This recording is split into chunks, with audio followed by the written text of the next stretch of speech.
Welcome back.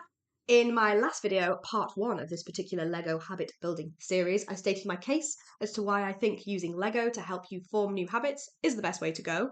If you haven't seen that video yet, I'll put a link to it here or here in this vicinity. And maybe you don't need convincing. Maybe you're like, yes, she's onto something. Let's get straight to it. In this video, I'm going to help you get started with doing that. The first thing that you want to do is choose what I would call your domino habits. So they are the key things in your life that if you nailed those, if you could just build a consistent habit of doing them, it would have a knock-on effect for the rest of the things in your life. For example, for me, if I want to eat more healthily, I know for a fact that it is easier for me to eat better when I've been exercising. And so for me, exercise is a domino habit. And it's a domino habit not only because it helps me eat better, it also makes me feel better. It also helps me be more creative. It basically, if the only thing I ever did was exercise, I'd probably be set for life. But we all know what we should do, right? Oh, I think I need your help in building that habit next year, guys. So please, maybe we got some accountability in the comments here for the habits that we do start. Yeah. So exercise is a domino habit. What are the crucial things? Because you can't be going, I'm going to have a million Lego blocks and start all of these new things. What are the things that if you start them and build a consistent habit of, they will have a positive ripple effect on your life? For me, I chose walking, exercise, and doing something creative. And chores, actually. I also chose chores because I couldn't incentivize myself to do chores any other way than rewarding myself with a red Lego brick. And that is something that removes a level of constant shame about all the things I haven't done if I just do a solid 30 minutes on it. Then what you want to do is choose which colours represent which habits. I'm assuming at this point that you have sourced Lego from somewhere. Kind of a given, you need to have some. This is my beautiful bag of Legos. And I think this might be totally interfering with my audio now. This is actually quite an important part because there's something about the ritual of doing this that I think makes you feel a little bit more attached to the habits that you're performing. It's kind of just like it kind of ritualizes it a little bit and it creates an association in your head between the habit that you're building and the color. I cannot look at this now without thinking about walking. I can't look at a red Lego block without thinking about chores.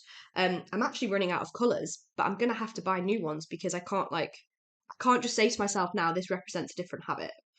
But it's a good thing because when you look at your Lego tracking, you want to be able to have a really quick view and sense of which habits you are doing more than others or how successfully you're doing your habits. The beautiful thing about Lego, and this is why I love using Lego, I love using the Lego Serious Play method as part of self-development, is nobody can tell you what a Lego brick means. If you decide that represents meditation, whatever you decide the Lego block represents, you decide. Nobody else has a say in it. Not gonna lie, when I first started this, I was gonna overcomplicate it. I was like, oh, maybe this is like 10 minutes per little thing. So that would be 40, wait, 10, 20, 30. Wow, my maths just fell on my ass. Basically, I was going to overcomplicate it and kind of fit them together all like this. And I just stripped it back. It doesn't have to be a big thing. Just decide if that's 10 minutes for you, that's 10 minutes. If that's 30 minutes, if that's an hour, whatever it may be, represent it this way.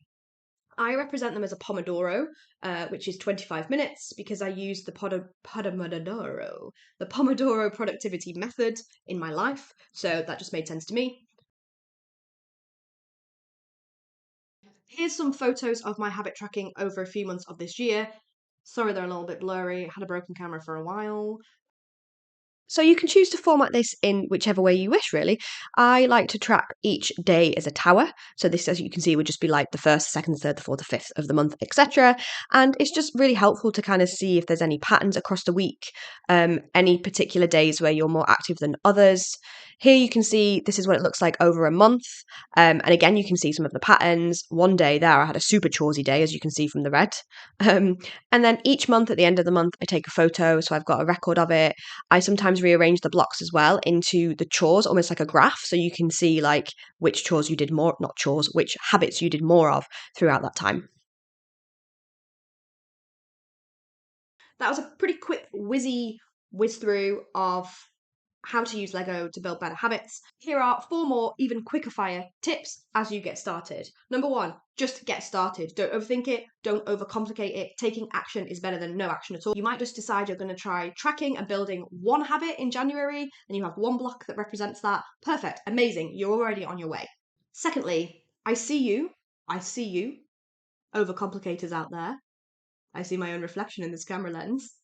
Don't overcomplicate it. This isn't an over-the-top data collection method to create another stick to beat yourself with about how you are not achieving your habits. It is purely a fun and visual way to motivate you to build your habits, to see the progress that you are making, and just try it a little bit differently if it's something that you find difficult. Thirdly, start small. Start as smallest as humanly possible if that works for you. If walking for 30 minutes every day still feels like an insurmountable mountain, make your habit putting on your shoes. And the Lego block represents the fact that today you put on your shoes. It's as small as you want it to be. That's everything for today's video. Let me know in the comments if you are going to start doing Lego habit tracking, or if you have any other creative and inspirational ways that you're going to try building habits in the new year. And I'll keep you posted about how my habit tracking goes.